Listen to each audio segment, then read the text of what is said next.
Bonjour à toutes et à tous et bienvenue dans le Club Pancho. Ravi de vous retrouver pour une nouvelle émission ce soir au surlendemain de ce match qui a opposé l'OGC Nice et le PSG tout simplement. Défaite de l'OGC Nice, fin de série pour Didier Digard.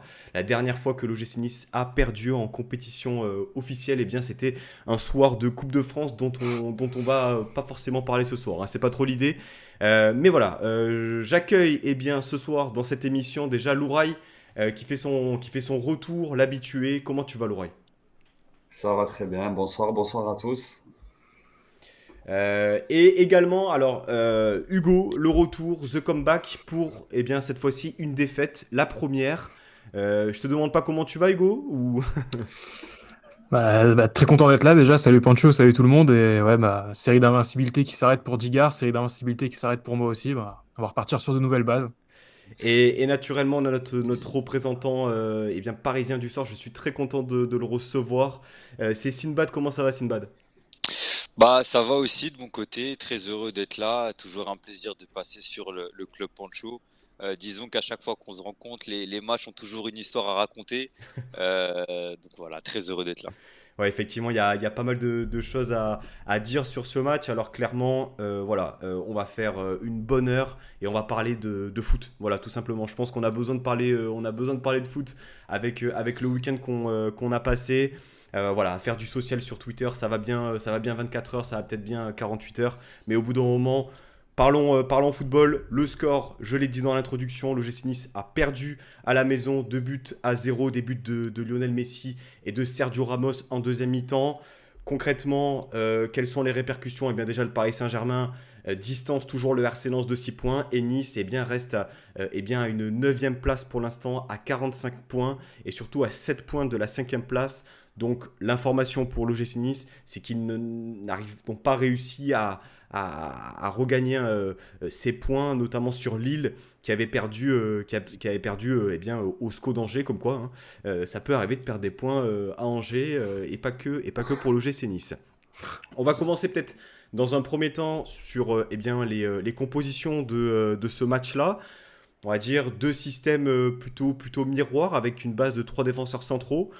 Côté OGC Nice, du classique, peut-être, messieurs. La seule surprise pour moi, et je pense qu'elle a éveillé aussi certaines surprises sur la communauté Twitter, c'est la titularisation de Nicolas Pepe au profit d'un Gaëtan Laborde. Concrètement, de prime abord avant le match, bien sûr, on n'a pas gagné, donc c'est facile de dire ah, le choix n'était pas bon. Mais déjà, Louraï, toi, ce choix-là de titulariser Pepe en lieu et place de Laborde, est-ce que tu le comprenez et pour quelle raison, à ton avis, Digard a fait ce choix-là? Je le comprenais, oui et non. Non, parce que Laborde, dans les intentions, dans la volonté, dans le mérite, ne méritait pas de basculer sur le banc. Et oui, parce que je pense, alors je ne suis pas dans la tête de Didier Digard, mais je pense qu'il s'attendait à ne pas avoir énormément le ballon, à jouer en transition. Et dans ce type de jeu-là, Nicolas Pepe est quand même beaucoup plus intéressant que Nicolas Laborde.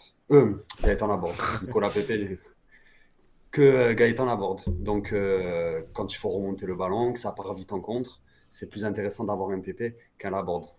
Je pense que tout le monde est assez lucide là-dessus.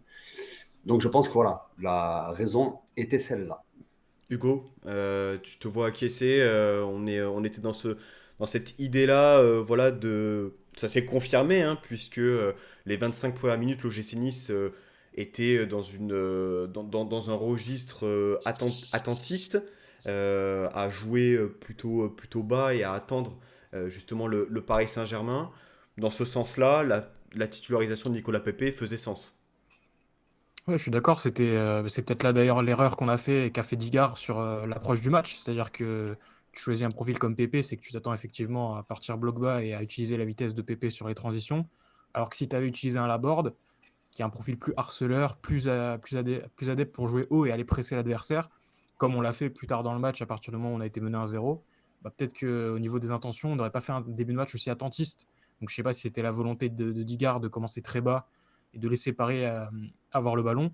Mais moi, en tout cas, je pense que c'était une erreur compte tenu de la situation du PSG, On sait que ils étaient en grosse difficulté avant ce match, donc j'aurais préféré qu'on commence vraiment à fond en allant les chercher haut tout de suite, comme l'avait fait notamment Lens en début d'année sur une de leurs défaites en début de saison. Donc on sait qu'en plus, ça s'est confirmé, ils ont des soucis à la relance, notamment sur Sergio Ramos, qui on l'a vu à un moment, à la demi-heure de jeu, il remet totalement, c'était Mofi, il me semble, en jeu. Donc ça aurait été bien, je trouve, sans faire la leçon à Digard, mais de commencer vraiment à fond, compte tenu du contexte du match et de la forme du PSG. Mais après, du coup, ça se comprend. Le choix de Pépé se comprend à partir du moment où tu as voulu commencer plus bas et procéder en contre. Tu parlais effectivement de la situation du Paris Saint-Germain. Alors, il faut le rappeler qu'avant ce match, il y avait une série de matchs, enfin deux défaites, surtout à domicile, contre le Stade Rennais et l'Olympique Lyonnais, sans marquer de but. Donc là, c'est du domaine du sportif, hein, Sinbad. L'extra sportif, vous avez suivi forcément dans les médias tout ce qui a pu se passer autour, notamment de Kylian Mbappé. Disons qu'il y avait une période un peu de turbulence autour du club qui faisait que le Paris Saint-Germain était prenable. Du moins, de par les résultats et de par les tourmentes qui ont pu sévir, il y avait la place.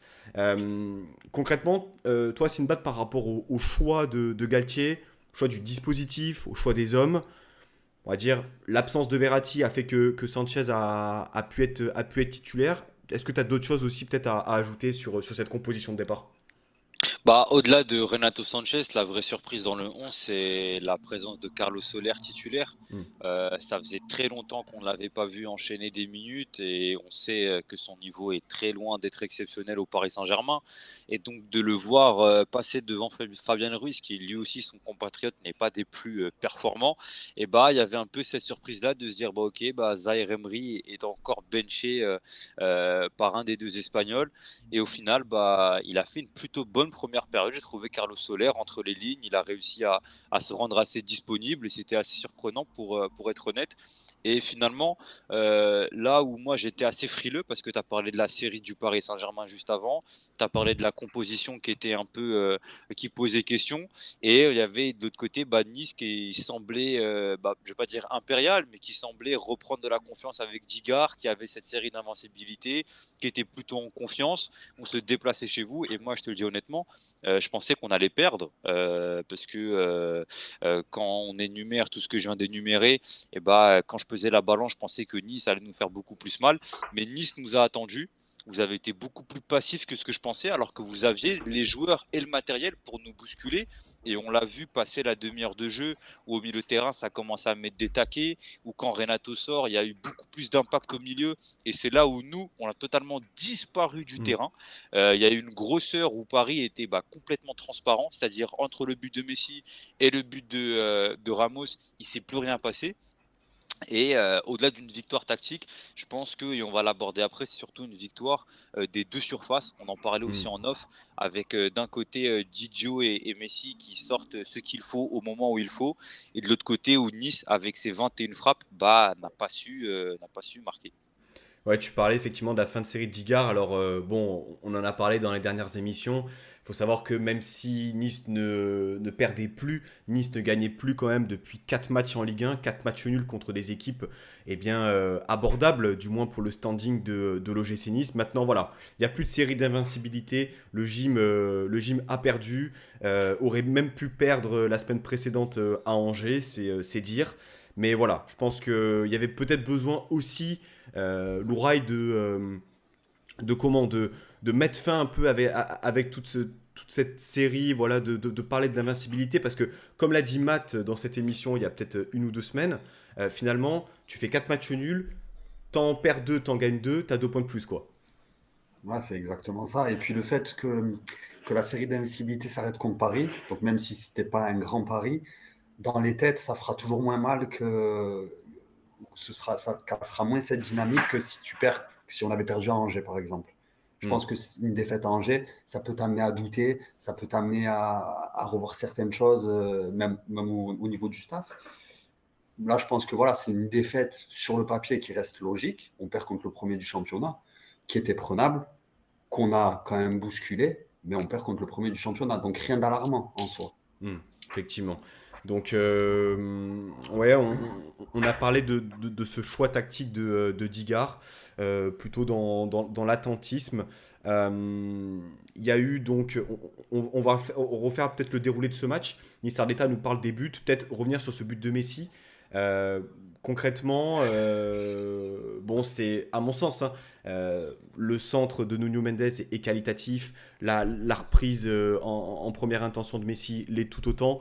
Mais grosse erreur défensive. Là, j'incrimine pas un ou deux joueurs. La défense, l'image, elle est saisissante. Ouais. Faites un arrêt sur image. Sept huit Les joueurs 5. autour du porteur qui laissent Messi seul. On aurait dit le noyau d'une cellule. Et puis, tranquillement, plat du pied. Il y a eu cette erreur de Todibo la semaine dernière à Angers. Cette erreur sur ce but-là, on reviendra après sur le but de Ramos. Mais déjà, Hugo, tu dois pas faire ce genre d'erreur, encore moins contre le Paris Saint-Germain et encore moins contre Lionel Messi. Bah c'est sûr, ouais, comme l'a dit Sinbad, les deux surfaces, c'est ça qui fait la différence entre les bonnes équipes et les très bonnes équipes. Paris, ils n'ont pas eu besoin de 1000 occasions pour marquer. Et si en plus tu laisses un mec comme Messi tout seul dans la surface, bah, tu prends but. Même si au-delà de cette erreur de marquage dans la surface, il y a aussi le but, il est aussi consécutif au travail de Nuno Mendes sur son côté gauche qui a fait énormément de mal à Antoine Mendy, qui était, bah, je pense, tout simplement pas prêt pour jouer ce type de match et qui en plus a été mis en difficulté par le choix tactique de Digard. C'est-à-dire qu'on a commencé avec 2 milieux de terrain contre 3 du PSG, ce qui fait que nos milieux étaient en sous-nombre au milieu, donc on ne pouvait pas venir aider Antoine Mendy sur son côté. Ça s'est un peu rééquilibré à partir de la demi-heure de jeu quand on est passé en 4-3-3, où tu avais Youssouf qui venait parfois aider sur le côté de Nuno Mendes. Mais ce but-là, il arrive au moment où Antoine Mendy il prend vraiment l'eau. Et donc tu as deux erreurs. Tu as cette erreur-là de Mendy qui est pris sur son côté et l'erreur de marquage dans la surface. Donc ce qui fait beaucoup trop pour un match contre le PSG. Sinbad, but de Lionel Messi, alors sans être transcendant dans ce match-là, il a été au bon endroit au bon moment et puis un vrai but de Renard. Mais totalement, il a fait ce qu'on attendait de lui. Alors Messi, il a été sujet à critique et à juste raison à mon sens, parce qu'on est en droit d'en attendre beaucoup plus. Mais hier, enfin, du coup samedi soir, ça commence à remonter un peu. Il a pris ses responsabilités. Il a été le leader en attaque. On parlera sûrement d'Mbappé un peu plus tard. Mais Messi a fait ce qu'on attendait de lui. Il ressort du match statistiquement parlant avec un but et une passe d'ess. Il a fait tout qui était bon, hein, honnêtement. Je vois pas ce qu'on pourrait dire de plus. Il a réussi à être dans la surface de réparation, là où d'habitude il est beaucoup plus bas sur le terrain. Je ne sais pas si c'était dû à une consigne du coach ou si c'était simplement l'effet de l'action qui a été amené là. Parce que souvent, quand Nuno Mendes ou Hakimi centre, il n'y a personne à la réception. Il me semble qu'on a marqué moins de 10 buts inhérents à des centres sans prendre en compte les corners et les coups de pied arrêtés.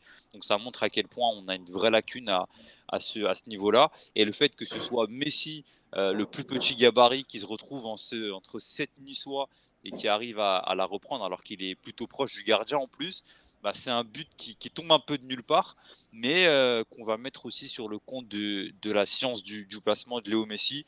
Et surtout, vous l'avez dit précédemment, Nuno Mendes qui sort un énorme match. Malheureusement, il est sorti sur blessure. On espère rien de grave pour lui. Mais oui, Messi a fait le match qu'on attendait de lui et a fait le match qu'on attendait d'un leader offensif du PSG dans un match critique après deux défaites d'affilée. Ouais, tout à fait. Et puis, donc, cette tactique a été un peu, on va dire, employée par Digard. Elle a été remise en cause, devrais-je dire, à la suite de ce but-là. Et comme tu l'as dit, Hugo, passage de Youssouf dans ce milieu de terrain en pointe basse. Et là, de suite, clac, ça allait beaucoup mieux. Un gym beaucoup plus entreprenant, beaucoup plus porté vers l'offensif, qui gagnait les duels, qui faisait preuve de beaucoup plus de verticalité et surtout qui n'attendait pas. euh, on peut parler de l'adaptabilité de Digard et en même temps se dire que le choix de départ n'était pas forcément le bon. Comment on lit ça forcément? Parce que si on ressort à la mi-temps avec le but de l'égalisation, tu te dis mais on aurait pu y arriver quoi. C'est ça qui est frustrant le Roy. Ouais, complètement. Et oui, là, clairement, il s'est rendu compte que le dispositif, ça allait pas. Donc, il s'est adapté à la demi-heure de jeu. Et on a tout de suite vu que, bah, comme tu le disais, hein, on remet Youssouf au milieu. Déjà, on est en équilibre au milieu numériquement. Puis Youssouf, tu rajoutes pas n'importe qui au milieu, ça fait le ménage, hein. Ça y va, ça récupère, ça va au tampon. Et Et là, tu commences à te rendre compte que c'est dommage de ne pas avoir démarré le match dans cet état d'esprit et dans ces dispositifs. Je te dis, c'est une demi-heure de perdu, entre guillemets, Surtout que tu avec un but de avais, retard. un Boudaoui qui était pas à 100%, mais qui a fait du moins Enfin, une première mi-temps ben oui. absolument, absolument incroyable. Hugo, ouais, ce choix-là était le bon. Il est arrivé peut-être un peu trop tard, mais lorsque tu vois la fin de la première mi-temps, les grosses occasions et les arrêts aussi de Donnarumma, tu te dis que, en théorie, tu es censé repartir à la mi-temps avec le but de l'égalisation. Ouais, c'est ça, mais encore une fois, pour revenir au choix de départ, peut-être que Sinbad pourra le confirmer, mais il me semble que Paris, c'est une des équipes qui, quand il concède l'ouverture du score, ne reviennent quasiment jamais. C'est une équipe qui, quand elle est prise comme ça à la gorge et qu'elle doit remonter un score, ils ont tendance souvent à lâcher. Donc c'est pour ça que j'ai encore moins compris le choix de départ d'être plutôt attentif, c'est de réagir après l'ouverture du score justement et de s'exposer à un PSG qui avait besoin d'être solide, ils avaient besoin de gagner. Donc même si peut-être entre les joueurs et Galtier ça passe plus, on a vu que les joueurs du PSG sur ce match, en tout cas, ils ont pris leurs responsabilités dans le sens où on a vu un vrai collectif parisien. Et Hmm. donc, ils se sont battus pour tenir le score. Donc, on a pris un petit peu le problème à l'envers. Et effectivement, ensuite, quand on est revenu dans ce que je considère être notre schéma préférentiel, le 4-3-3, on les a mis beaucoup plus en difficulté avec beaucoup plus de largeur. Un PP beaucoup plus excentré comme d'habitude, un Kefren Turam dans ce rôle hybride qui a fait beaucoup de mal sur le côté gauche. Hmm. Et après, ouais, après c'est une question de réalisme, hein. Même si Donnarumma fait énormément de belles parades, il y en a quelques-unes, notamment je pense aux deux en première mi-temps, celle de Pepe puis celle de Mofi, qui je pense ils peuvent faire mieux sur l'action. Surtout la tête de Mofi qui est un peu centrée. Et après, ouais, c'est une question de réalisme Hmm. et voilà, on commençait le match trop tard. Alors, pour revenir sur la tête de Mofi, à sa signature et même dans différentes interviews, J'ai pensé à toi. il a dit que justement le jeu aérien, c'était clairement le domaine sur lequel il devait bosser. Bon, à ce moment-là, il n'était pas seul, il était marqué.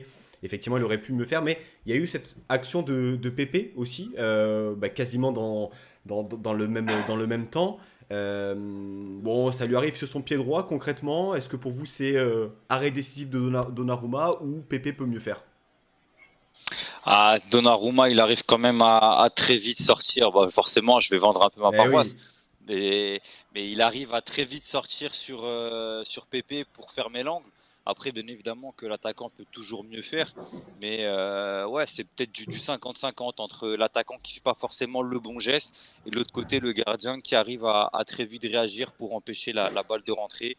Donc oui, plutôt un mix des deux, je pense. Ouais, je pense que Je suis, euh, je ouais, suis mitigé. t'es Ouais, mitigé. je suis mitigé. Ouais, je trouve quand même que Pépé, je pense qu'il s'attend même pas à recevoir le centre de Thuram parce que le centre, il est exceptionnel. Donc, je pense qu'il est surpris déjà que le ballon lui arrive dessus. Euh, alors, évidemment, il peut la reprendre plat du pied, lucarne opposée. C'est facile. Ça arrive vite. Et moi, je trouve qu'il se démerde plutôt bien parce qu'en plus, il le rabat et il met un rebond. Donc, ça peut carrément passer au-dessus de Donnarumma. Et je pense que je rejoins Simbad. Donnarumma, il sort super vite. Il ferme l'angle. Et pour moi, c'est un arrêt. C'est un vrai arrêt. D'autant plus que le pied droit de Pépé, voilà, c'est pas non plus C'est pas son pied fort. c'est pas son pied fort et on sait que les pieds droits pour les gauchers, c'est pas non plus un gage de sécurité. Mi-temps ensuite et puis une deuxième mi-temps. Alors là, on va la prendre dans la globalité. Euh, comment lire cette deuxième mi-temps? L'OGC Nice a fait une très bonne deuxième période, à mon sens. Il y a eu beaucoup de turnover, beaucoup de remplacements, des choix osés qui n'ont pas payé. Mais le tournant du match, selon moi, et peut-être selon vous, c'est cette action de Dante. Ce... quand j'y pense, Ouais, j'ai envie de pleurer. Je me dis cette barre rentrante, du coup pas rentrante pour peu. Je vais pas dire la distance, mais il y avait très peu. Euh, on a pointé effectivement les erreurs défensives de l'OGC Nice sur ce match-là. Ça fait suite aussi au but pré à Angers. J'ai vu également Juju qui parlait du but à Nantes, le deuxième, erreur de marquage aussi. Également le premier but contre Nantes, erreur de marquage au retour. Euh, Concrètement, il manquait juste un but, les occasions, on les a eues, et là, cette barre de Dante, c'est juste peut-être un manque de chance. Satanée technologie, quoi, finalement. Ouais, si je peux parler de ça rapidement, c'est la deuxième période, il y a eu une vraie bascule parce que autant la première période, je trouvais que Paris était plutôt dans son match, réussissait Hmm. à poser quelques problèmes à Nice, mais dès qu'on est revenu des vestiaires, comme beaucoup trop souvent à Paris malheureusement, là il y a eu un switch. Vous avez tiré, il me semble, je crois, 6 fois dans la surface de réparation. Il y a Navas, Didio qui te sort 5 arrêts monstrueux. Il y a eu la reprise de volée que Didio pousse en corner. Il y a eu le corner justement qui sort d'une espèce de manchette et ça s'est multiplié, mais vous n'avez pas réussi à trouver la faille et c'est là où finalement, si le match a été pris dans ce sens-là dès le début, bah, je pense que Nice aurait largement pu espérer avoir un meilleur résultat. Pourquoi? Parce que Paris, on a tout de suite vu les lacunes. Au milieu de terrain, on a eu beaucoup de mal à ressortir les ballons. On a vu qu'on s'est vite fait étouffer, que Danilo ne faisait pas un excellent match, que Marquinhos, malgré tout, sortait. Il a sorti un énorme tacle, c'était sur Kefren Turam, où il avait Hmm. enrhumé un défenseur, puis il avait frappé Ben, et c'est Marquinhos sur la avait mauvaise relance de Ramos, il me semble, d'ailleurs. exactement, oui. Et Nice a eu énormément de situations, même beaucoup plus que le PSG. Mais à chaque fois, il manquait cette petite chose. Il y a eu la barre, bah, du coup, pas rentrante.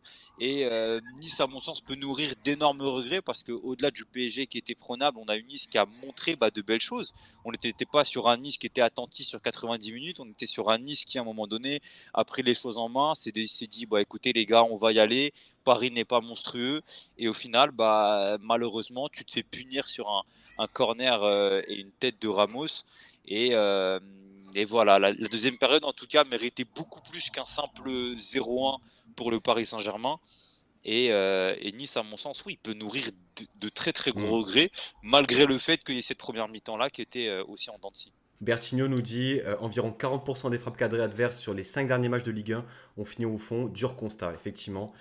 Ça cadre, mais ça ne marque pas. Eta nous dit côté Paris, il y a un sacré dossier Hakimi à ouvrir. Alors, je vais t'attendre sur Hakimi, Sinbad. Mais déjà, en première mi-temps, il a été peu sollicité sur son couloir droit. J'ai ce souvenir-là. Mais alors, il y a eu 2-3 accélérations. J'ai eu très peur, hein. J'ai eu Ben, très peur quand j'ai vu le Melvin Barr lui courir après, hein.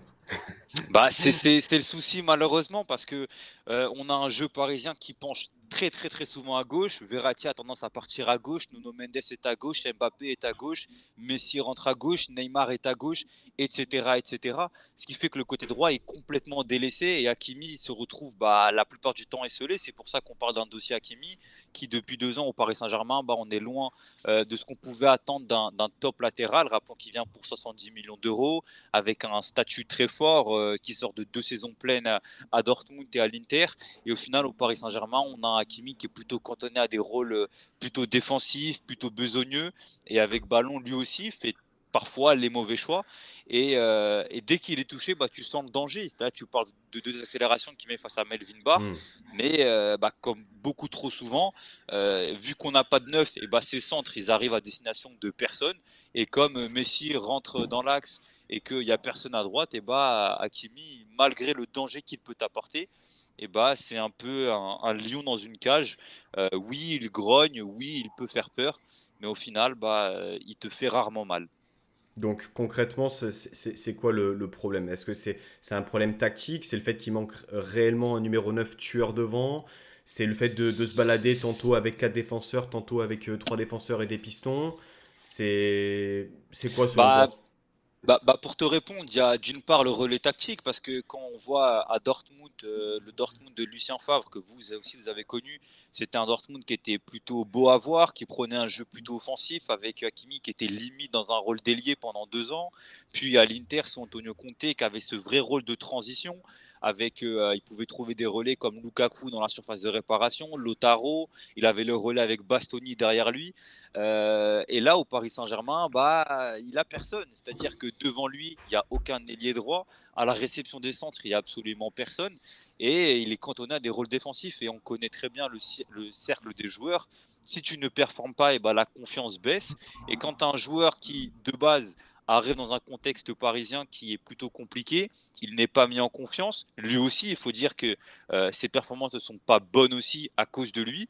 Et on a cette espèce de cercle vicieux où la tactique sous Pochettino et sous Galtier ne l'aide pas parce que, comme on l'a répété, le jeu penche beaucoup trop souvent à gauche, donc à droite, et bah, c'est un espèce de no man's land. Et au final, bah, tu as un Hakimi qui n'est pas à avoir d'effort, qui court beaucoup, qui fait partie du tiers de joueurs qui court le plus. Il est très souvent Hmm. autour de 8, 9, 10 km par match. Mais au final, bah, on n'est plus sur un joueur qui brille par ses replis défensifs plus qu'offensifs. Et c'est très très dommage quand on connaît le profil du joueur. Par rapport au match en question, et après je te libère, Sinbad, Ouais. est-ce qu'il y avait peut-être une autre performance individuelle ou un autre élément qu'on n'a pas évoqué que tu voulais aborder avant de filer? Bah, on a parlé de Lionel Messi, on a parlé de Nuno Mendes, on a parlé de Didio aussi, de la défense. Mais forcément, quand on est le Paris Saint-Germain, on est obligé de parler d'un joueur, c'est Kylian Mbappé. Aussi après la semaine, parce qu'on essaie de ne pas parler d'extra sportif, mais forcément, bah, Ça ça en fait joue aussi partie, un hein. peu. Mm. Ça fait partie du jeu, surtout quand tu es dans un club comme le PSG qui a un retentissement assez énorme. Et bah, tu es attendu au tournant dans un match critique. Et bah, ça fait quand même pas mal de temps où je suppose que vous avez suivi aussi sur les réseaux les plusieurs critiques qu'il a reçues, parfois exagérées, parfois à juste titre. Mais ça fait un match de plus où il passe un peu à travers, où il n'est pas vraiment dangereux, où il a aussi d'énormes ratés, où la défense niçoise a réussi à le contenir. Et c'est pas les premiers qui arrivent à faire ça. On a vu Lyon qui l'a contenu, Rennes, Reims, à Munich aussi. Les matchs commencent à s'accumuler. Et malheureusement, bah, à côté parisien, c'est peut-être le moins bon, pour ne pas dire le pire parisien samedi soir. Et on espère un retour de Mbappé parce qu'on parle quand même du prodige français qui a sorti à la Coupe du Monde des perfs excellentes. Et même au-delà de la Coupe du Monde, on a vu avec l'équipe de France face aux Pays-Bas qui pouvait être rayonnant, étincelant. Et on se questionne sur pourquoi en équipe de France, il arrive à avoir ces performances-là en étant très très bon. Et pourquoi quand il revient au PSG, tu sens qu'il traîne un peu son blues, il traîne un peu son chagrin. Et ça s'en ressent fortement sur les prestations. Donc, s'il y a un bémol à retenir au-delà de Galtier, ce serait Mbappé. Le cadre tout simplement, le cadre de l'équipe de France et Exactement. le cadre du Paris Saint-Germain. Sinbad, un grand merci. Tu m'as dit voilà 20h30, je te libère à 20h30. Merci pour ta venue, ce fut court mais intense. On souhaite, C'était euh, un grand plaisir. on souhaite quoi au Paris Saint-Germain? Une bonne fin de saison, un titre en Ligue 1 quand même? Oui, forcément, on souhaite un titre, mais on souhaite surtout le génie d'Aladin qui puisse arriver et nous régler quelques problèmes financiers, extrasportifs de quelques coups de baguette. Donc voilà ce qu'on peut souhaiter au Paris Saint-Germain, que Nasser tombe sur la lampe d'Aladin. Ouais, ok. Bon, un grand merci à toi en tout cas, et puis on se dit à bientôt pour une autre émission, que ce soit chez toi ou ici, t'es le bienvenu. Avec grand plaisir, bonne émission à vous, bonne soirée, ciao. Ciao, ciao. Ciao Simbad. Salut. Bon, les gars, justement, par rapport à à ce match-là, concrètement, il y a eu cette deuxième mi-temps. Moi, j'ai envie quand même de retirer le positif. Voilà, le naturel revient un peu au galop. Cette deuxième mi-temps, elle est quand même quasi parfaite. Quand tu regardes le contenu, le Paris Saint-Germain n'a pas existé. Et concrètement, le deuxième but intervient là aussi sur une erreur de marquage, plusieurs erreurs individuelles et qui font que à 2-0, alors je sais plus à quel moment le but est marqué de Ramos, mais c'est compliqué de revenir. Euh, j'avais une question à vous poser. Comment est-ce que vous percevez cette défaite? Lorsqu'on compare un peu le match avec Angers, on est sur effectivement une défaite. Là, on a pris 0 point. Contre Angers, tu prends un point, t'es cataclysmique. Moi, j'ai quand même envie de dire que je préfère perdre de cette manière-là, non? Je sais pas ce que vous en pensez. Je peux, si tu me permets, Hugo, Vas-y, vas-y. je te rejoins tout à fait, Pancho. Alors mathématiquement, on est d'accord que non. Je préfère pas perdre comme ça que faire match nul à Angers comme on a fait match nul à Angers, mais ça reste uniquement mathématique. Je préfère ce match-là que les 4-5 derniers qu'on a fait en championnat. Peut-être, allez, je vais peut-être enlever Nantes où on a été globalement bon.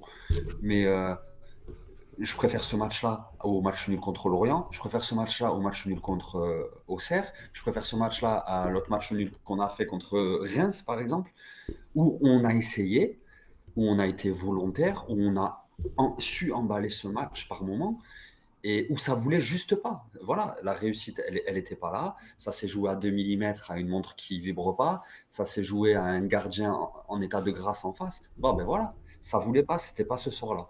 Mais concrètement, qu'est-ce qu'on peut reprocher aux joueurs? On prend 2 buts sur des erreurs, sur des erreurs de nos joueurs. C'est le football. Le football, les buts encaissés, c'est dû à des erreurs effectuées par l'équipe qui encaisse le but.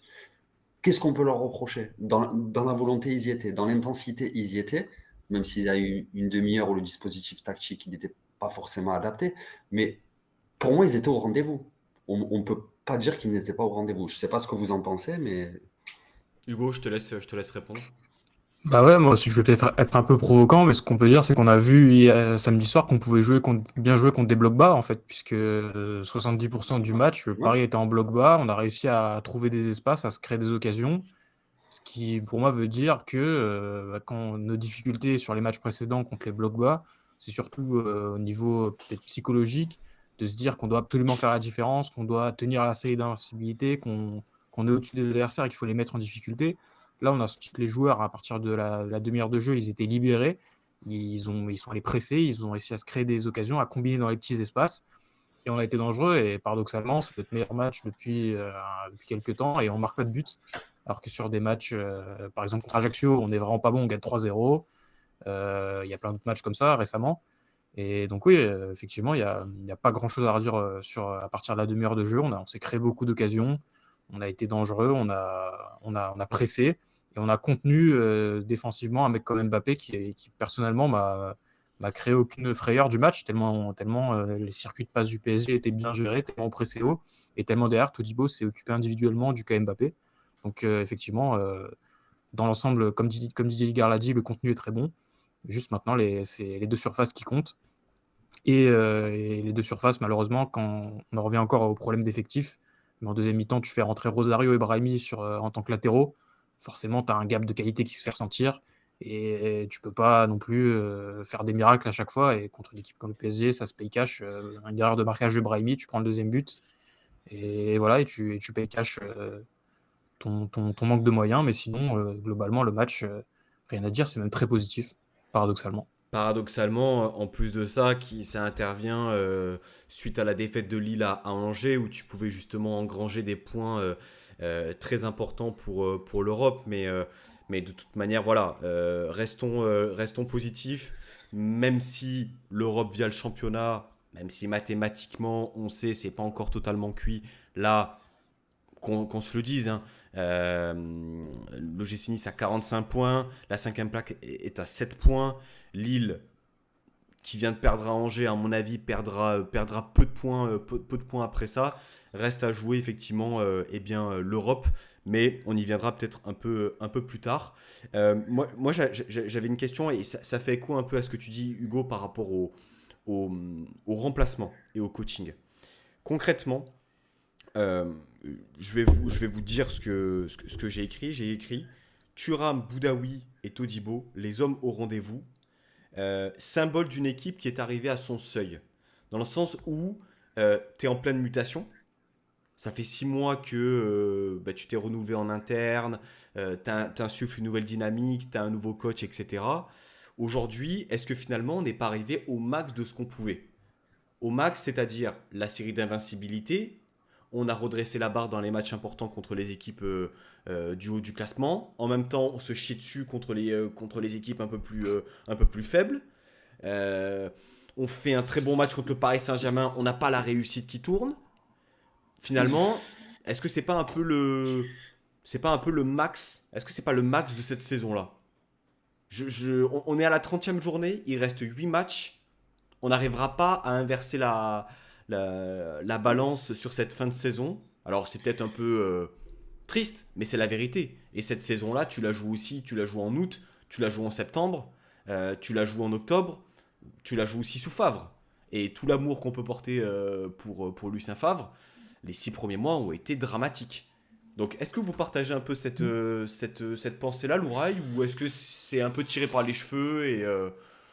Je pense surtout que le changement de coach, l'arrivée de Djigard au poste d'entraîneur, et il y a eu un alignement des planètes en fait. Djigard, il a été nommé, il y a eu l'électrochoc qui a eu lieu, on avait une réussite maximum, mais dans les deux surfaces. Faut pas oublier qu'à Lens, on prend un caramel de Fofana, ça tape la barre. Euh, Contre Marseille, Schmeichel, il sort des arrêts où il va au sol en une demi-seconde. C'est-à-dire que je pense que, par exemple, ce match-là, alors c'est du foot fiction, mais ce Marseille-Nice-là, la reprise de Sanchez qui sort Schmeichel à un moment donné où il se détend à une allure c'est incroyable, ben, cette fois ça fait but. Ça ferait but. Et les frappes de Brahimi contre Ajaccio, ben, pas sûr qu'elles rentrent à ce jour. On avait ce truc de. On marchait sur l'eau et j'ai l'impression que tout est rentré dans l'ordre en fait. Et peut-être même avec une réussite contre nous, une non-réussite. Tout est rentré dans l'ordre et voilà, donc ça joue mieux, c'est un fait. Dans l'intensité, dans la volonté, ça n'a rien à voir, c'est le jour et la nuit. Mais voilà, on manque un petit peu de réussite et comme je le répète une fois de plus, tout est rentré dans l'ordre et on est là où on doit être. Bertigno dit exactement la même chose. L'arrivée de Djigard a changé beaucoup de choses, mais la réussite était optimale pour nous. Ça se rééquilibre au final. Voilà. Hugo, ton avis par rapport à ça, concrètement, quels sont les leviers, hormis changer l'effectif et lâcher 100 millions cet été, quels sont les leviers justement d'amélioration pour l'OGC Nice? Bah, pour moi, c'est toujours les mêmes, hein. Ça passera par les côtés, les latéraux. On répète ça depuis des années, mais c'est criant, notamment hier. Galtier, je pense qu'il le savait très bien, que notre point faible, c'était les côtés. Et c'est déjà le point faible l'année dernière, donc il a bien fait d'insister côté droit avec côté gauche avec Nuno Mendes et de l'autre côté avec Hakimi, même si, comme on l'a dit, on s'en est bien sorti. Donc ça passera par des latéraux performants et surtout, je pense, augmenter la qualité technique de l'équipe parce que ça, c'est une vraie limite qu'on a. Nos seuls joueurs qui sont techniquement capables de faire la différence et de créer vraiment dans les derniers mètres quand on joue dans les petits espaces, c'est Sofiane Diop qui est souvent blessé et Aaron Ramsey qui souvent part de beaucoup plus bas. Donc on a vraiment, je trouve, de joueurs techniques capables de faire la différence par la passe, par l'inventivité aussi. Parce que les profils qu'on a devant, c'est Pépé qui, normalement, est un joueur qui est censé plus briller par sa vitesse, mais qui est de plus en plus prévisible et qui est de moins en moins impactant. Kefren Turam qui est aussi vraiment qui est un joueur technique, mais qui est surtout par la percussion et plus que par la passe. Et Terem Moffi qui est aussi un profil plus de joueur en transition, qui a besoin d'espace pour pouvoir s'exprimer. Pareil pour Laborde, qui est plus aussi un joueur de pressing, un joueur de devoir, mais pas vraiment un joueur technique. Donc là-dessus, je pense que améliorer la qualité technique de l'équipe dans les 25 derniers mètres et améliorer notre animation des côtés, c'est les mêmes problèmes qu'on a depuis des années et il faut vraiment les régler cet été si on veut espérer mieux que ce qu'on vise en ce moment, c'est-à-dire entre 5 et 10 au classement. Ce qui rejoint ce qu'on avait plus ou moins plus dit au mercato dernier, c'est que les effectifs du PSG, de l'OM, de Monaco, de Rennes, de Lille, de Lyon étaient meilleurs que nous. Et au final, ça se reflète plutôt bien au classement. On sous-performait en première partie de saison sous Favre, où là, c'était vraiment en dessous de ce qu'on pouvait faire. Mais là, comme vous l'avez dit, on a atteint, je trouve, notre plafond entre 7, 8, 9. Et c'est au final assez logique. On a des périodes avec beaucoup de réussite, puis là, des périodes avec moins de réussite. Donc ça s'équilibre et je trouve que c'est au final assez logique. L'Europe, est-ce que c'est officiellement mort? Alors quand je dis officiellement, je parle pas des mathématiques, mais voilà, il nous reste des matchs contre des concurrents, on va dire, directs à ces places-là, même si bon, Lyon, quoique peut-être Lyon fait peut-être une petite remontée, hein, Ils sont On devant passe nous, hein. devant nous, ah, hein. bah, il s'est 2 passé points. devant. Mais voilà, Lyon à la maison lors de la dernière journée, on a la réception de Rennes aussi, et le reste, c'est des équipes qui sont soit ventre mou comme nous, hein, soit qui jouent le maintien. Louraï, concrètement, 100% on focus la C4. Est-ce qu'il y a encore pour toi une chance, une série à faire, l'Europe qui te donne des ailes, ou est-ce que pour toi, après Paris, c'est cuit, cuitos, on n'en parle plus et est terminé. Je suis assez partagé en fait. J'ai de plus en plus de mal à y croire, évidemment, comme tout le monde, mais c'est pas forcément par rapport au match qui arrive ou c'est plus que j'ai l'impression que le coach, ça fait 3 4 journées que ça perd un petit peu de vent ou que ça stagne et qu'on recolle pas. Ils vont pas perdre et faire des matchs nuls éternellement. Eux, ils ont ou ils sont en train ou ils ont fini, je sais pas, de bouffer leur pain noir. Mais Lille qui perd à Angers, je pense que ça y est, c'est bon. Je te rejoins. Je pense qu'ils vont plus perdre beaucoup de points d'ici la fin de saison. Euh, et je pense que la 5e place, c'est les mieux armés pour aller la chercher. 7 points, c'est beaucoup. Il faut encore pas mal de faux pas devant et il y en a déjà eu pas mal. Si on accroche l'Europe, j'ai envie de dire que c'est une deuxième partie de saison très faible. Parce qu'on aura eu une deuxième partie de saison très faible en Ligue 1. Parce que d'où on revient et en ayant fait cette série, on prend 4 points en 5 matchs. Hein. Ouais, c'est ça. C'est ça qui nous met dedans. On Et, prend quand, 4 points en 5 matchs. et en même temps, alors oui, on peut se dire, ah, par rapport au début de saison, il y a du mieux dans le jeu, etc. Mais factuellement, ça fait 5 matchs que tu gagnes pas en Ligue 1. Tu fais nul contre Lorient, nul contre Auxerre, nul contre Nantes. Et j'en oublie un, Angers, nul contre Angers. Angers. Le pire. Et tu perds contre Paris à la maison. Bon, c'est le match de bonus un peu chaque saison, mais là, c'était un pari qui était prenable. Euh, Là, l'OGC Nice c'est 9ème, 45 points, devant Reims 47, Lyon 47, Rennes 50 et Lille 52, Monaco 4, 58, c'est inatteignable. Qu'est-ce qu'on en pense? Qu'est-ce qu'on en pense sur Ouais, le... ouais, pour moi, le problème, c'est pas vraiment les 7 points, parce qu'ils ont été 6e à 7 points. Tu te dis c'est faisable, mais c'est vraiment le nombre d'équipes qui sont intercalées Hmm. entre nous et la 5e place. Et le fait en plus la 6e place soit pas européenne à cause de la Coupe de France, ce qui fait que c'est quasiment impossible. Il faudrait des faux pas de Reims, de Lyon, de Rennes tous les week-ends et de Lille pour essayer d'espérer passer devant. Donc c'est quasiment impossible. Mais ça va nous mener à un problème qui, pour moi, qui se rapproche un peu de celui qu'on a eu à l'approche de la finale de la Coupe de France l'année dernière. C'est qu'on avait fait une série de matchs vraiment horribles avant la finale.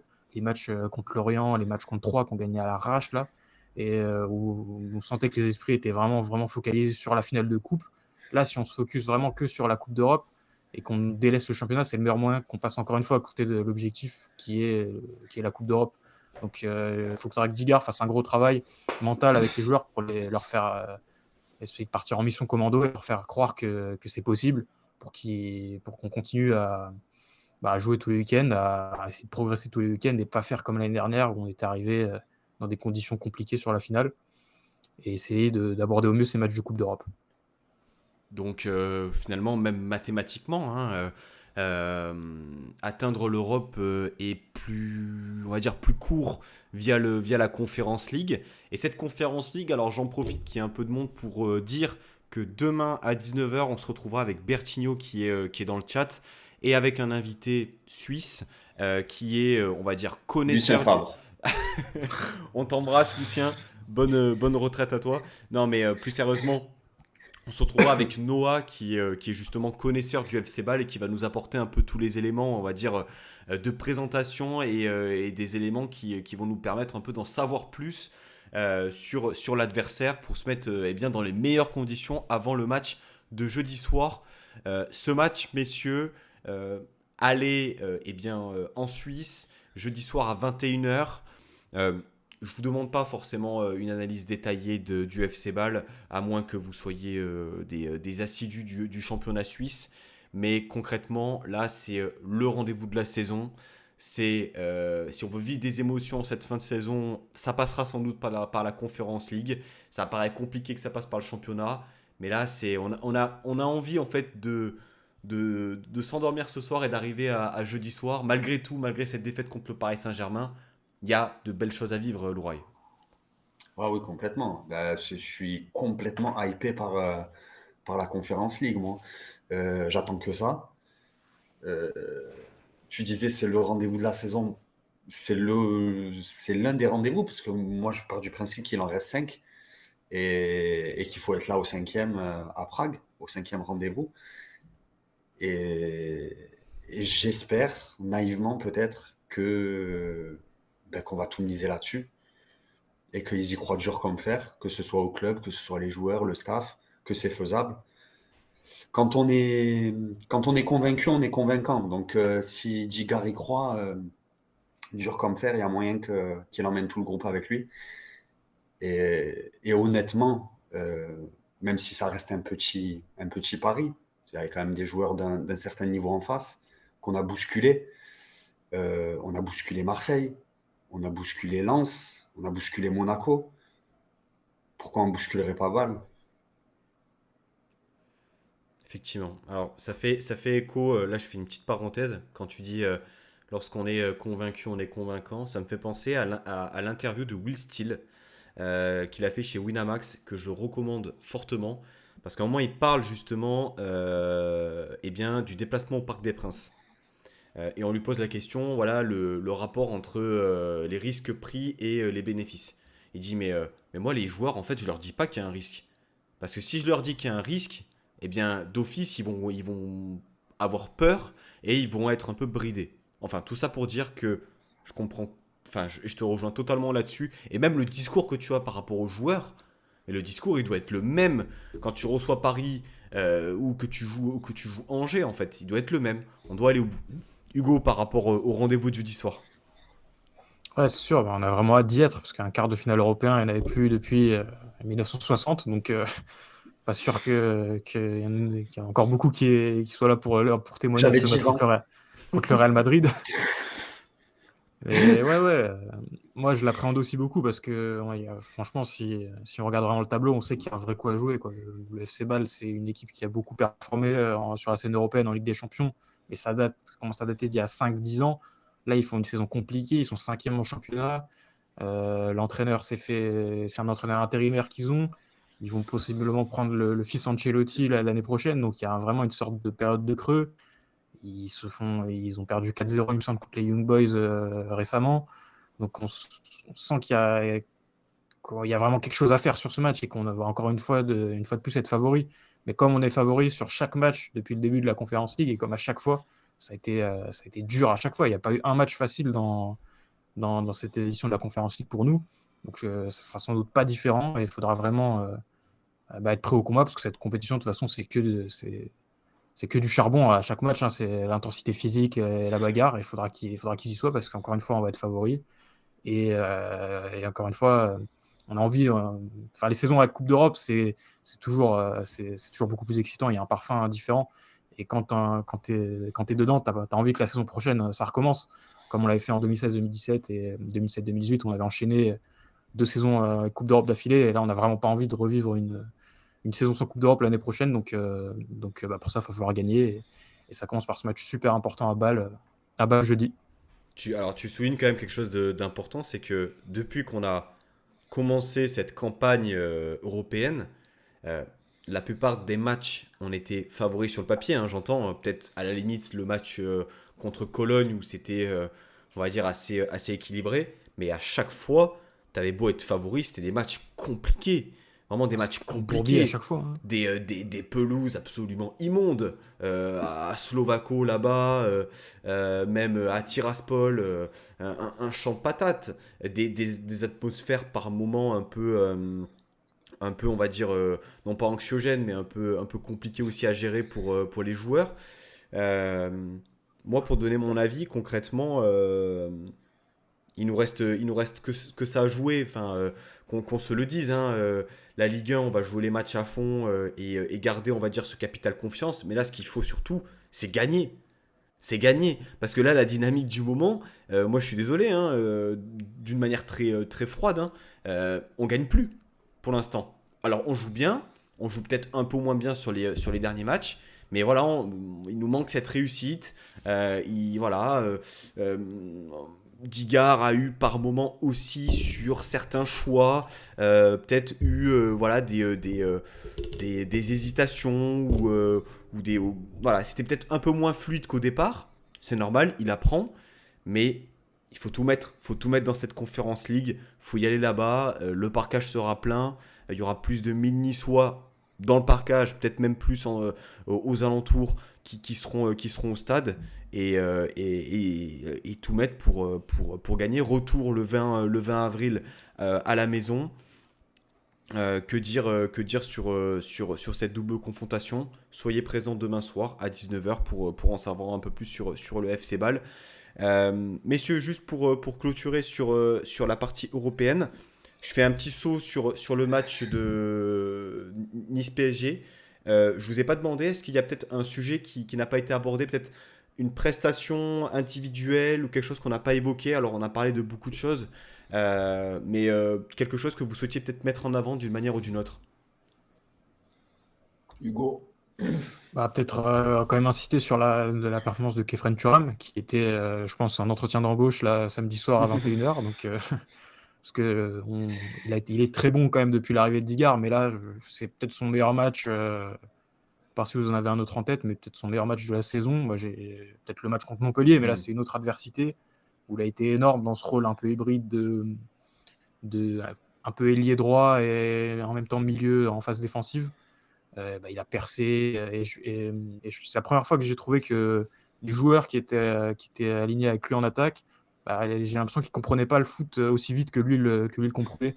Sur le centre de Thuram vers La Pépé, passe par dans le exemple. dos. Il y en a une autre. Ouais, il y en a une dans un mi-temps pareil La percée où il met la... Ouais, et tout à Pépé fait. suit pas. Donc j'ai eu cette impression-là qu'il Il était pète un vraiment câble, que d'ailleurs. les autres n'étaient pas à son niveau en fait et que lui a vraiment disputé un match de très haut niveau. Donc il faut encore souligner ça, même si on sait qu'il n'est pas, il est pas régulier malheureusement. On aimerait bien qu'il soit tout le temps à ce niveau-là. Mais là le match qu'il fait même dans la personnalité et les intentions, il n'a pas hésité à prendre sa chance en frappant aussi. Donc franchement c'était parfait, il aurait mérité d'être récompensé. Et si on ajoute, alors je te rejoins complètement sur le match de Thuram et cette sensation de se dire, putain, il va plus vite que les autres, il pense plus vite que les autres. Sincèrement, c'était saisissant. Et j'ajouterais, parce qu'on n'en a pas parlé, l'extra sportif à la fin, ce qu'il vient faire et tout auprès de Galtier, ça rend le joueur encore plus, alors non pas attachant, mais il est performant sur le terrain, il sort son match, il peut rien faire de plus. Derrière, il s'impose comme un leader, je pense. Comme un leader dans le jeu et dans le club. Donc vraiment, voilà, je pense qu'il n'y a pas plus à dire sur Thuram. Louraï, tu avais quelque chose à ajouter? Sous les yeux de Didier Deschamps. C'est vrai. Mais je pense que c'était en lien avec ça, l'entretien d'embauche, Hugo, tu disais. Ah non, moi je parlais plus du PSG. Transfert à Paris. Ah, Ouais, d'accord, je pense que c'était en lien avec l'équipe de France. Ouais, les deux sont Double doubles. entretien. Double entretien. Ouais, c'est ça. Job dating. Ouais, j'ai bien peur que cet été, ça aille du côté du PSG. Il y a de plus en plus de rumeurs qui commencent à arriver. Ce serait dur à avaler, mais bon. C'est apparemment de ce qu'on dit, c'était déjà proche l'été dernier, mais le club lui a fermé la porte. À voir si c'est toujours Galtier ou pas, parce que bon, vu ce qui s'est dit à la fin, ils n'ont pas l'air d'être forcément en bon terme. Mais si je peux me permettre, j'avais un autre sujet à aborder par rapport au compo offensif des prochains matchs, avec la performance de Pépé et c'est la forme de Laborde. Je pense que Didier Digard va devoir être amené à faire des choix très prochainement, le retour de Soufiane Diop aussi. Bonani. Et est-ce que vous pensez que avec la fin de contrat qui arrive de Pépé, est-ce qu'on ne va pas plus souvent le voir sur le banc en fin de saison? Est-ce qu'il n'a pas manqué justement une opportunité, une perche que lui a tendue Digard sur ce match? Tu me permets, tu me permets Vas-y, parce vas-y. que ça m'a vraiment froissé. Son match m'a vraiment, vraiment déçu. Parce que je parle vraiment pour moi. Hein. J'incarne personne, mais déjà, lorsque tu es titulaire et que tu mets Laborde sur le banc, on peut penser ce qu'on veut de Laborde. Mais par contre, en termes de mérite, sur les dernières prestations, Pépé ne mérite pas d'être titulaire contre le Paris Saint-Germain et ne mérite pas de faire 90 minutes. Et en plus de ça, lorsque Bonani rentre, il rentre combien? 15-20 minutes? 10 minutes. 10 minutes? Je suis désolé. Il fait plus que ce qu'a fait Pépé pendant 90 minutes. Donc, effectivement, alors d'après lui, il veut rester au club, etc. etc. Très bien. Mais montre-nous sur le terrain que tu es performant. Montre-nous que tu as déjà le droit sportivement d'être dans ce club. Parce que pour l'instant, hormis une première partie de saison où un peu il a il a surnagé dans un collectif cadavérique. Il a rien montré. Et pire, il renvoie l'image. Moi, je peux pas. J'ai de plus en plus de mal à baisser la tête, à baisser les bras, d'une nonchalance. Mais Ballot, il faisait exactement la même chose, mais il claquait doublé sur doublé, quoi. Il pouvait se permettre ça. Messi, s'il marche sur le terrain, il peut se le permettre parce que c'est un magicien. Nicolas Pepe ne peut pas se le permettre. Donc, pour ces raisons-là, et en plus de ça, ça fait écho à l'émission qu'on a faite la semaine dernière avec Mathieu, supporter scoïste, qui disait que Pepe, il le trouvait prévisible. Ah Excusez-moi, bah ouais, totalement. Ouais. excusez-moi, à chaque fois qu'il est sur son couloir droit, c'est exactement le même geste. Il attend, il fixe, crochet extérieur. Il attend, il fixe, crochet extérieur. Il faut arrêter au bout d'un moment. Tu peux faire d'autres choses. Pour moi, ça reste un joueur extrêmement talentueux. C'est un joueur différent et ça le restera. Mais en termes de performance pure pour l'instant, je veux bien attendre, hein. Peut-être qu'il nous fait gagner la Conference League et là vraiment, mea culpa. Mais pour le coup, là, c'est pas normal. Et pour répondre à ta question, Hugo, parce que voilà, là, t'as ouvert quelque chose que j'avais j'avais besoin de le dire. Mais pour répondre à ta question, pour moi, tant qu'il y aura quelque chose à jouer, il sera titulaire. C'est-à-dire que si tu sors contre Bâle et que bah, tu n'as peut-être plus grand-chose à jouer en championnat, bah, il n'y a plus trop d'intérêt, à mon sens, de faire jouer Pépé quand tu as un joueur plus jeune, extrêmement talentueux, au même poste. Voilà. Donc, surtout, si on le négocie, ce sera à combien? Ce sera quel salaire? Enfin, tu vois, il y a trop de doutes par rapport à ça. Voilà, c'était mon avis. J'ai juste une petite théorie, je ne vais pas revenir sur le sportif de Nicolas Pepe parce que je suis complètement d'accord avec vous. S'il continue à être titulaire, je pense que c'est surtout que le club, alors je ne suis pas dans le secret des dieux, je ne suis pas forcément un pro de la déduction, mais c'est peut-être que le club, possible, que le club ait une idée derrière la tête avec lui. Parce que si tu prends le risque, si tu prends pas le risque de le mettre sur le banc et de le froisser, entre guillemets, pour être cru, qu'est-ce que t'en as à foutre de le froisser maintenant? T'as de quoi faire. Bah, c'est pour ça que ça va être Donc, intéressant de voir les prochaines compos, surtout parce que là, il revenait de blessure, quoi. Il fait le match contre s'il Lorient, le continue match d'être contre Angers titulaire, et le match c'est contre le peut-être qu'on compte sur PSG. lui, pas Voilà, plus. et ouais, avec le retour de Sofiane Diop aussi, il y aura vraiment là, on aura tous nos offensifs, plus Buonanni et Brahimi qui tapent à la porte. Donc là, ça va être intéressant de suivre les prochaines compos. Mais ouais, Nicolas Pepe, c'est vraiment. Je trouve qu'il ralentit tellement le jeu et qu'il a un temps de réaction vraiment super lent sur les actions, quoi. Je retrouve pas du tout le joueur qu'on avait quitté à Lille. Et même sur ses premiers pas à Arsenal, je pense que sa saison dernière où il a quasiment pas joué, ça a vraiment flingué parce que là, il arrive vraiment pas à retrouver ce rythme, cette vitesse et cette intensité qui faisait que c'était vraiment un joueur percutant et Sa que moi, je force. m'attendais vraiment à retrouver quand il est arrivé cette année. Mais je pense qu'il faut aussi se dire que son pic sportif, c'est Lille. Voilà. Il faut se dire que son pic sportif, c'est Lille. Et qu'après, il part pour une somme, mais il est FMS. totalement, complètement, il est surévalué au possible. Et tout le monde s'accordait à dire ça. Il arrive, bon, changement d'entraîneur, etc. On va pas refaire l'histoire par rapport à Arsenal. Mais euh, de manière très factuelle, par rapport à ses dernières performances, je comprends pas. Alors, quelle est l'idée, selon toi, derrière la tête du club, Louraï? C'est quoi? C'est de forcer, Moi, je pense que pour lui donner de la confiance et lui proposer quelque chose cet été? C'est ça que... Moi, je pense qu'Arsenal va le libérer de toutes les façons ou va le laisser partir pour une poignée de figues. Et je pense que le club croit encore en lui. Ouais. Je pense. C'est aucune raison qu'il soit encore sur le terrain à ce jour. Et c'est un joueur que j'adorais et que j'étais ravi de voir arriver au club. J'étais même déçu que ce soit un prêt sec sans option d'achat. Tu vois? Donc, on Alors, l'aurait acheté, on l'aurait acheté, que j'aurais été hyper content. Bon, pas 80 millions, mais franchement, je ne comprends pas qu'ils soient encore sur le terrain. Je vous rejoins, c'est stéréotypé, c'est lent, c'est toujours la même chose. Et malgré tout, il s'en crée toujours une ou deux par match. même en étant stéréotypé. Donc, est-ce que ça joue dans la tête de Gigar et qui se dit qu'à un moment donné, il va inverser la tendance, qu'il lui manque un but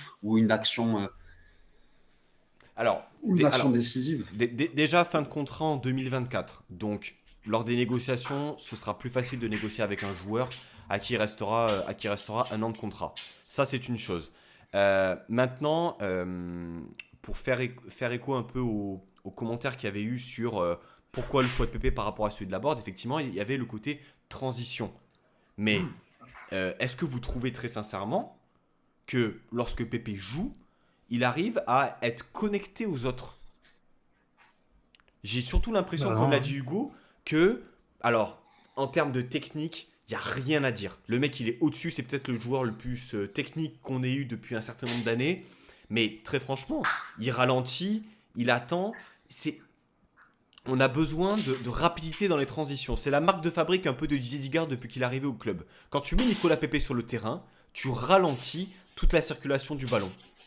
Donc soit Nicolas Pepe arrive à s'adapter à ce style, soit on se dit, voilà, on considère que le mec c'est un magicien et que sur une, sur une demi-occasion il arrive à te mettre un but, mais chose qu'il n'a pas réussi à faire depuis qu'il est chez nous. Donc bon, J'attendais tellement son retour pour Mofi aussi.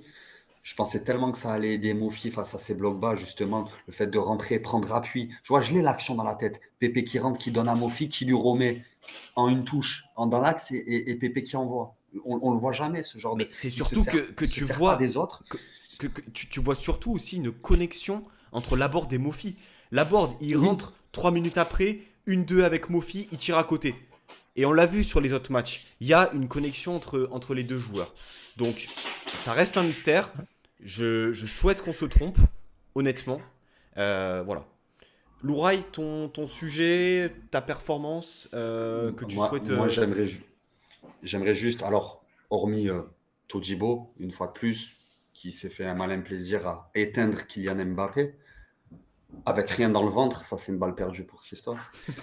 Euh, Aaron Ramsey. Moi, Aaron Ramsey, c'est vraiment des sentiments réels que j'éprouve pour lui, que ce soit dans la justesse technique, dans l'activité, dans défensivement, offensivement. Il est peut-être pas assez décisif, mais franchement, le boulot de ce joueur, c'est monstrueux. Quelqu'un qui est arrivé sur une jambe, hein, concrètement, et, euh, et de voir que j'ai vu passer qu'il pouvait prolonger de 2 ans. Moi, c'est un grand oui. Encore le match qu'il fait contre Paris. Mais en fait, tu sais ce que je me disais pendant le match? Je me disais, mais en fait, je le mets dans l'équipe de Paris. Il fait pas tâche, le garçon, Hmm. au milieu. Avec Thuram à ses Il fait, côtés, c'est clair. il fait, non, mais il fait franchement pas tâche. Euh, Techniquement, c'est au-dessus. La vista, le QI foot, c'est plus à la mode depuis que Lucien Favre est parti, mais le QI foot de ce garçon, il est extrêmement élevé. Extrêmement élevé. Moi, je suis fan, donc c'est pour ça. Mention spéciale à Aaron Ramsey. Ça me fait plaisir. Alors, j'en ai un peu parlé en début d'émission, mais Hichem Boudaoui. Ouais, Hichem Boudaoui. ouais. Ça va devenir récurrent et en plus de ça, ça me fait d'autant plus plaisir d'en parler parce que j'étais réticent à l'idée qu'il poursuive chez nous parce que je pensais effectivement, ici je l'ai dit plusieurs fois, que voilà, pour Nice, il fallait franchir un cap et aller chercher quelqu'un d'un peu plus régulier, d'un peu plus fiable physiquement. Mais qu'est-ce qui m'a pris? Qu'est-ce qui m'a pris? On tient un joyau, on a un joyau. Et même, vous savez quoi? J'étais idiot parce que je me suis dit, mais pourquoi tu fais ces prestations contre le Paris Saint-Germain? Tout le monde va te voir. Tout le monde va te voir et tout le monde va vouloir te recruter. Il a fait un match euh, et de savoir qu'il n'était pas à 100%, mais le mec, c'est vraiment... c'est c'est juste pas possible. Nissar l'État qui nous dit Boudaoui sur un côté, c'était un assassinat. Allez, ça c'est une deuxième Voilà. balle perdue, ça fait plaisir ça.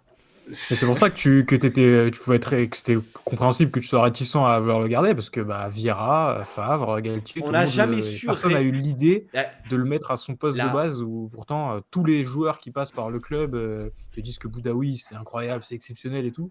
Il n'y a aucun coach qui a eu l'idée de l'installer dans le alors, cœur du jeu, ce qui me semble pas vraiment, c'est un petit pas peu vraiment. ahurissant, quoi. Urcea, Oui, Ursa, Urcea, oui, Ursa. Oui. Urcea, c'était trop court. trop court, mais il avait mis numéro 6 Et sur certains matchs, alors je crois qu'il se blesse sur la deuxième partie de saison où Urser est là. Mais quel match d'Hicham Boudaoui, quel plaisir d'avoir ce joueur à l'OGC Nice, parce que là on parlait effectivement de QI foot, de Vista, etc. Mais il est. Et ça a l'air simple. Ça a l'air simple. Mais il est super bien entouré en plus. C'est ouais, top joueur. Euh, voilà, j'ai parlé d'Hicham Boudaoui. On a parlé un peu aussi de la rentrée de Bonani qui a été intéressante. Moi, j'ai pas grand chose d'autre à rajouter, les gars. Si vous voyez peut-être un autre sujet ou pas, une autre performance, même négative, hein, finalement. Pas Les spécialement. côtés, c'était dur. Hein. Ouais, mais les Ouais, peut-être côtés, Melvin, ça a parlé un moment dans le chat là, de ouais. Lotomba, mais l'absence Melvin de Barthes, Lotomba. il était tout il a rouge. Hein. manqué. Hmm. Avoir Melvin Barthes, il Lotomba était face à tout rouge. Lotomba pour gérer Nuno Mendes, ça aurait été quand même vraiment bien. Parce Et que là, puis, le Ça aurait petit été un beau Antoine duel. Mendy, c'était pas un cadeau de le lancer dans ce match-là. Ça ouais. aurait été un vrai beau duel. Ouais. Et puis, Et juste peut-être un sujet à aborder, hmm, si je peux, vas-y. par rapport au prochain match, le système tactique. Moi, j'ai du mal en fait avec le 3-4-3. Je trouve qu'on a vraiment fait nos meilleurs matchs dans ce 4-3-3, avec vraiment le milieu Boudaoui, Ramsey, Thuram, et des ailiers vraiment excentrés sur les côtés.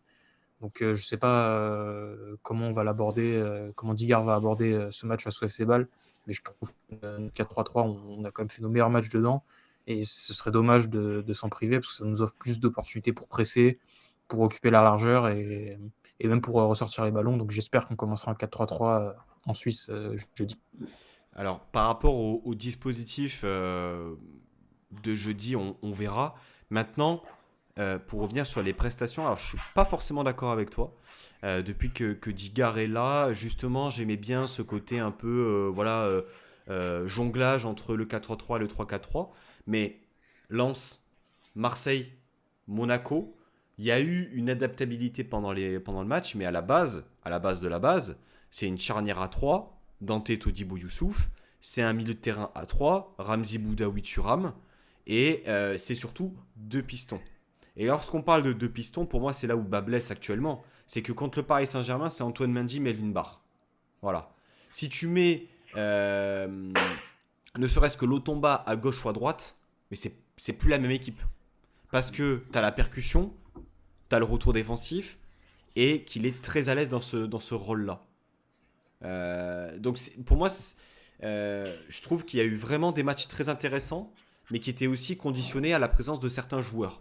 Aujourd'hui, bah, t'as pas ces joueurs-là qui peuvent justement t'apporter de la percussion et un surnombre offensif. Donc, j'ai envie de dire, non pas par défaut, mais tu t'adaptes. Et je pense qu'on va partir plutôt vers un 4-3-3. Après, je sais pas exactement comment on joue balle, mais je sais pas ce que t'en penses, sous l'oreille. Ben, apparemment, Berti il dit que va falloir mettre de la densité dans l'axe parce que Bâle prend beaucoup appui dans ce secteur. Donc c'est lui le spécialiste hein, du football du Benelux. Mais moi, moi, personnellement, le Nice en 3-5-2, il me va parfaitement. Et là où je te rejoins, quand tu as au moins Lotomba, parce qu'au final, on fait Monaco, on fait Lotomba à droite, Amraoui à gauche, si je me rappelle bien, Tout à à fait. Monaco. Donc, Amraoui, je ne suis pas sûr que ce soit son poste de prédilection, surtout qu'il était encore timide à ce moment-là. C'était son premier match. Avec les pistons, il faut au moins une valeur sûre. Ce qu'on en arrive à dire de Lotomba maintenant, une valeur sûre, c'est au moins Lotomba sur un côté. Après, je rejoins aussi Hugo sur le côté 4-3-3, tu utilises beaucoup plus la largeur. Tu, tu densifies, tu densifies peut-être un petit peu plus au niveau de l'axe du milieu de terrain. Il faut voir comment Bâle joue. Il va falloir voir comment Bâle joue. Et moi, je préfère. Et puis il y a Youssouf. Moi, Youssouf, je suis désolé, je suis quart de finale de Coupe d'Europe, je vois pas Youssouf sur le banc. Ah non, non, non, mais juste à se demander si Youssouf va jouer dans les trois derrière ou plutôt dans un rôle de sentinelle, tu vois, c'est surtout ça. Et moi, problème de riche, je le préfère au milieu. Bah, disons Je que le trouve très bon derrière. en fait, Je le trouve très bon derrière. ouais. mais je le préfère au milieu. L'abattage et l'aide qu'il peut proposer, Mm. que ce soit aux latéraux, il a ce rôle complètement hybride. On ne sait pas trop où le situer, mais du moment où son positionnement est au milieu de terrain, j'ai l'impression qu'il est partout pour aider le collègue et il fait bien. Alors, je te rejoins assez, d'autant plus que depuis qu'il est allé au GC Nice, on le voit plutôt dans un profil même exclusivement défensif, alors que il a justement, par la passe, par la course, Il est cette propre. possibilité d'être dans la verticalité et d'apporter. Et là, on pense forcément au but qu'il met à Nantes. Mais Hein. c'est un luxe aussi, comme tu le dis, c'est un problème de riche, c'est que le mec, il est performant de partout. Et encore, il a une espèce de bandage autour de la cuisse. Je sais pas d'ailleurs comment on fait le bandage pour tenir, hein, parce que... Non, mais il est... justement, ouais. Ça me dérangerait pas de le voir... tu vois, contre le Paris Saint-Germain, il jouait point de base du milieu de terrain et Boudaoui, Mm. 8. Bah honnêtement, ça m'a pas choqué plus que ça, alors que Boudaoui, c'est un peu notre valeur sûre au milieu de terrain, quoi. Tu vois, c'est le mec indéboulonnable. Surtout dans ce poste-là. Hugo, peut-être ton Mm. avis sur Youssouf. Ouais, bah pareil, moi, comme l'a dit Louraï, moi je le préfère au milieu parce qu'il me semble que, si je me rappelle bien, son meilleur match c'est contre Marseille et il le fait et point de base du milieu parce que Boudaoui était blessé, il me semble. Donc moi je me souviens de ce match contre Marseille où il avait marché sur le milieu de l'OM et c'est là que effectivement il peut être, et je trouve qu'il apporte encore plus, c'est qu'il est parfaitement adapté au football que veut pratiquer Didier Digard, intensité physique, pressing, harcèlement, récupération et une qualité technique en transition. Donc ouais, moi je le préfère au milieu et effectivement, on en a tous déjà oublié, même si on l'adore, Mario Lemina. On se disait au moment où il est parti, ah, c'est comment on va faire, c'était notre meilleur joueur. Ah, t'as un mec comme ça qui arrive et qui peut jouer dans une défense à 3, qui peut jouer dans une défense à 2, qui peut jouer 6, qui peut jouer 8, limite même gardien de stade bientôt, c'est tellement il est énorme. Donc, ouais, problème de riche, mais c'est assez marrant de voir à quel point on est complet au milieu et à quel point on est à poil sur les côtés, quoi. Donc ça, c'est aussi un problème de construction d'effectifs encore et qu'il faut résoudre cet été. Tout à fait. On va clôturer cette émission là-dessus. Un grand merci eh bien, à tous les deux d'avoir été présents. Cette émission sera retrouvée en rediffusion sur YouTube, également sur Spotify dans la soirée. Nous, on se retrouve eh bien, demain à 19h sur cette même chaîne eh bien, pour parler du FC Ball avec notre invité Bertino sera là également. Messieurs, grand merci à vous et puis à très vite. Passez une bonne soirée et puis Sanissa. Bonne soirée, Issa Nissa. Salut.